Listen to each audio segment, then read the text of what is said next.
नमस्कार and welcome to all of you in Global Lookout. दोस्तों, हाल में ही आप लोग को पता होगा कि यूएसए के जो पूर्व प्रेसिडेंट है बराक ओबामा जी ने एक इंटरव्यू देते हुए सीएनएन को ये कह दिया था कि इंडिया जो है अगर वो अपने यहाँ मुस्लिम इशू जो है उसको सॉल्व नहीं करता है, मुस्लिम विवाद जो है उसको सुलझाने के लिए काम नहीं करता है, तो चांसेस है फ्यूचर में इंडिया जो है वो डिवाइड कर जाए। ये स्टेटमेंट इनने दिया था और इसी से रिलेटेड कई चीजों के बारे में इनने बात की थी इस इंटरव्यू में, जिसके बाद आप लोग कह सकते हो कि बहुत ही ज्यादा जो बवाल है वो मचा था।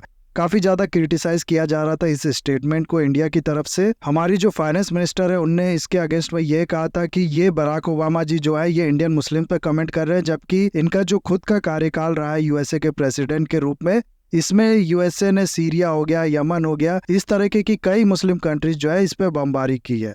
इसीलिए इनका कहना था कि बराक ओबामा का जो ये कमेंट है इसको सीरियसली नहीं लेना चाहिए, इसको ज्यादा इंपॉर्टेंस नहीं देना चाहिए। इसके बाद और भी इस तरीके के रिटेलिएटरी कमेंट जो है वो इंडिया की तरफ से किए गए थे। और इसके अलावा हुआ क्या है ना कि बहुत कम ही आप लोग ने देखा होगा कि यूएसए और चाइना जो है ये दोनों एक ही पेज पे कभी आते हैं, या फिर इन दोनों कंट्रीज के जो लीडर होते हैं वो एक तरीके की बातें जो है वो करते हैं, या फिर इनके मीडिया का भी आप लोग कह सकते हो कि जो एक तरीके की बातें वो करती हैं। लेकिन ये जो कमेंट है ना बराक ओबामा का, इसको लेके ऐसा ही कुछ देखने को मिला है।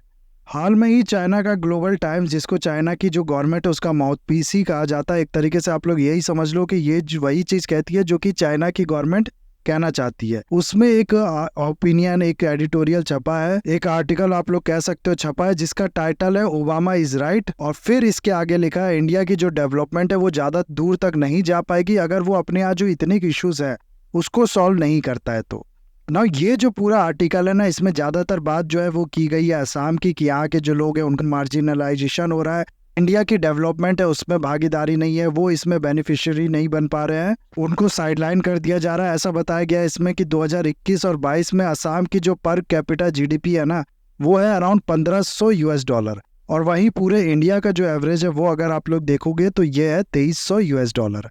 फिर कई राइट्स का हवाला इसमें दिया गया है, इंफ्रास्ट्रक्चर का लैग होने का हवाला दिया गया है कि यहाँ पर गवर्नमेंट का फोकस नहीं है और यहाँ पर इंफ्रास्ट्रक्चर डेवलप करने के लिए काम नहीं किया जाता। इस तरीके की बहुत सी बातें कही गई है कि इसके चलते जो ये डिफरेंसेस है ये एक टाइम पे हो सकता है कि अनसेटिस्फैक्शन का कारण बने, और जिसके चलते हो क्या कि इंडिया जो है वो डिवाइड कर जाए।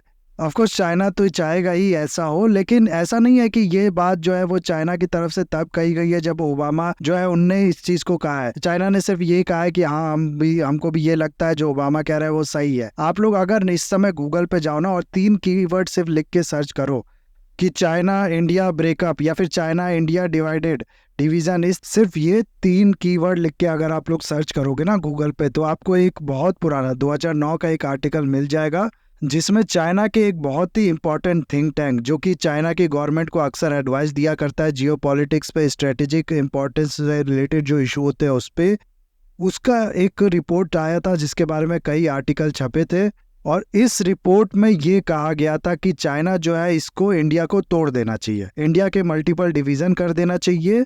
China international institute for strategic studies इस रिपोर्ट का नाम था। इसने ये कहा था कि चाइना को इंडिया के लगभग 20 से 30 जो डिवीजन है वो कर देना चाहिए। जैसा कि यूरोप में आजकल हुआ है वैसा ही चाइना को इंडिया के साथ करना चाहिए। और ये करने के लिए इसमें कहा गया था कि चाइना को हेल्प लेनी चाहिए पाकिस्तान, बांग्लादेश, नेपाल, भूटान, इस तरीके की नेबर कंट्रीज जो है इंडिया की, जो कि इंडिया को लेके थोड़ा नेगेटिव सेंटीमेंट रखती है, इंडिया को एज अ डोमिनेट कंट्री देखती है, इसकी हेल्प लेके चाइना को ऐसा करना चाहिए। और ये जो रिपोर्ट है इस थिंक टैंक द्वारा तब पब्लिश की गई थी जब इंडिया और चाइना अपने बॉर्डर टॉक्स के लिए जो 13 राउंड ऑफ टॉक्स थी वो कंक्लूड की थी हाल में, यानी कि ये जो बॉर्डर टॉक्स थी हाल में कंप्लीट हुई थी, उसके बाद इस तरीके की रिपोर्ट आई थी। तो एक तरीके से आप लोग इस चीज को ऐसे समझ सकते हो कि ये बॉर्डर टॉक्स करके चाइना जो है वो ये दिखा रहा था कि हमें इंडिया से जो अपने रिलेशन है, अपने जो इश्यूज है, बॉर्डर इश्यूज जो है उसको सुलझाना चाहते हैं। और दूसरी तरफ ये जो चाइना का थिंक टैंक है वो बात कर रहा था कि चाइना को कोशिश करनी चाहिए इंडिया को ब्रेक करने की। और ऐसा नहीं है कि ये थिंक टैंक कर रहा था तो ये सिर्फ थिंक टैंक की राय होगी, हालांकि बाद में चाइना की तरफ से कहा यह गया था कि ये प्राइवेट एंटिटी की राय है ये, लेकिन चाइना के आप लोग जानते होंगे कि मीडिया में कोई भी ऐसी चीज पब्लिश नहीं हो सकती, चाइना की कोई भी रिपोर्ट ऐसे सामने नहीं आ सकती जो कि चाइना की अथॉरिटी है वो ना चाहे। और इस तरीके की चीज को एंड में यही बोला जाता है कि ये चाइना की गवर्नमेंट जो है उसका विचार नहीं है, बल्कि एक प्राइवेट एंटिटी का विचार है। जैसे कि ओबामा ने ये जो कहा इसको लेके भी व्हाइट हाउस जो है उसने दूरी बना ली है। व्हाइट हाउस का कहना है कि ये जो राय है ये ओबामा की पर्सनल राय है, व्हाइट हाउस की ऐसी राय नहीं है। तो ये तो फिर एंड में कहा ही जाता है। और इस रिपोर्ट की अगर हम लोग और बात करें ना, तो इसमें अगर आप लोग देखोगे तो ये कहा गया था कि इंडिया में जो असम हो गया, तमिल हो गया, कश्मीर हो गया, इन 3 जगहों की बात की गई थी। यहाँ पर जो इश्यूज है वो काफी टाइम से चल रहे हैं और इसीलिए चाइना को एडवाइस किया गया था कि इन 3 जगहों पे चाइना को कोशिश करनी चाहिए कि इंडिया को जो है डिवाइड किया जाए। और इसके अलावा इस रिपोर्ट में ये कहा गया था कि इंडिया इस समय जो कंट्री है ना, इसका जो एग्जिस्टेंस है वो है हिंदू रिलीजन की यूनिटी। इसीलिए ये हिंदू रिलीजियस स्टेट कहना ज़्यादा बेटर होगा। ये आज के टाइम में एक नेशन स्टेट नहीं है। नेशन स्टेट का मतलब देखो होता है कि उस स्टेट में, उस कंट्री में, उस टेरिटरी में आप लोग कह सकते हो जो लोग रहते हैं उनकी एक कल्चर हो, एक इथनिसिटी हो, एक ओरिजिन हो। जबकि हम सब जानते हैं कि इंडिया में मल्टीपल कल्चर जो है वो फॉलो करने वाले लोग हैं। काफ़ी डाइवर्स जो हमारी सोसाइटी है वो है। बंगाल में बंगालीज आप लोग को मिल जाएंगे जिनका कल्चर थोड़ा अलग है, आसामीज का कल्चर अलग होता है। फिर साउथ में अगर आप लोग देखो तो तमिलियन, केरला वाले लोग, इन सब के कल्चर में काफ़ी ज़्यादा डिफरेंस है। उसके अलावा नॉर्थ में अलग अलग कल्चर आप लोग को मिल जाएंगे। वेस्टर्न साइड में अगर आप लोग देखो तो काफ़ी अलग अलग कल्चर मिल जाएंगे। तो मल्टीपल डाइवर्सिटी आप लोग को इंडिया में देखने को मिल जाएगी कल्चरल वाइज। इसीलिए इस रिपोर्ट का कहना था कि इंडिया जो है वो एक तरीके से हिंदू रिलीजियस स्टेट है, नेशन स्टेट नहीं है।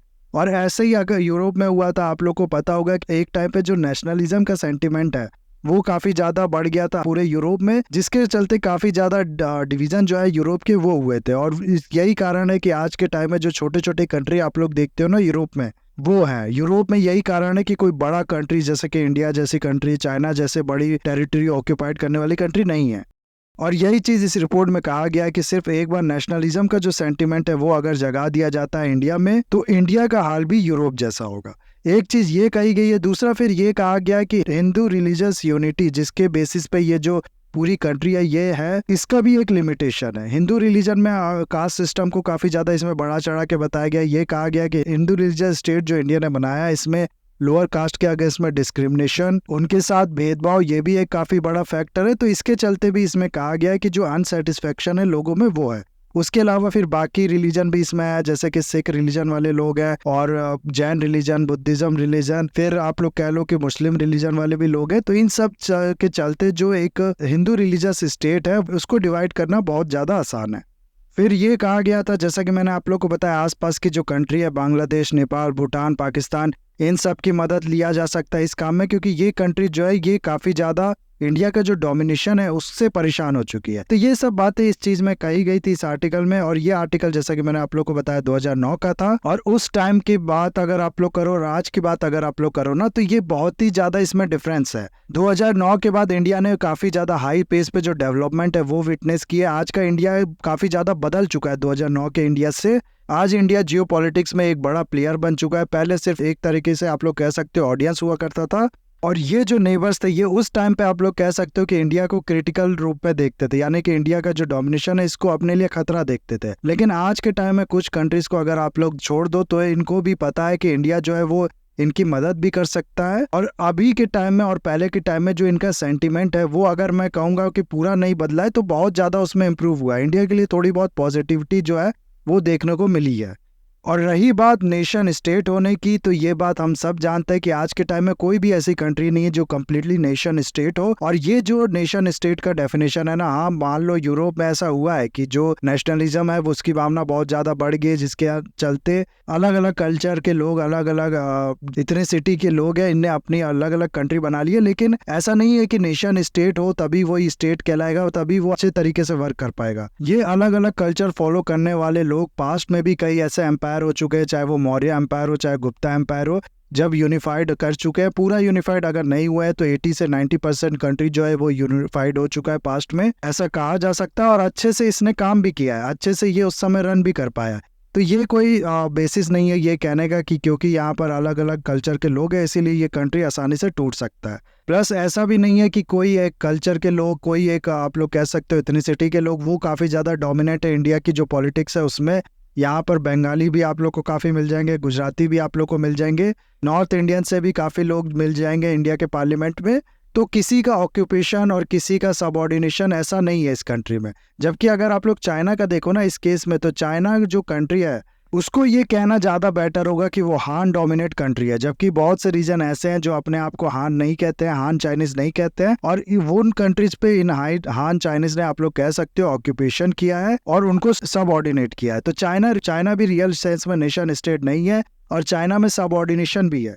फिर रही बात रिलीजन से रिलेटेड चीज़ों की, तो हिंदूज क्योंकि कंट्री में ज़्यादा है इसीलिए हिंदू जो है वो आप लोग को ज़्यादा मिलेंगे टॉप के ऑफिसेस में।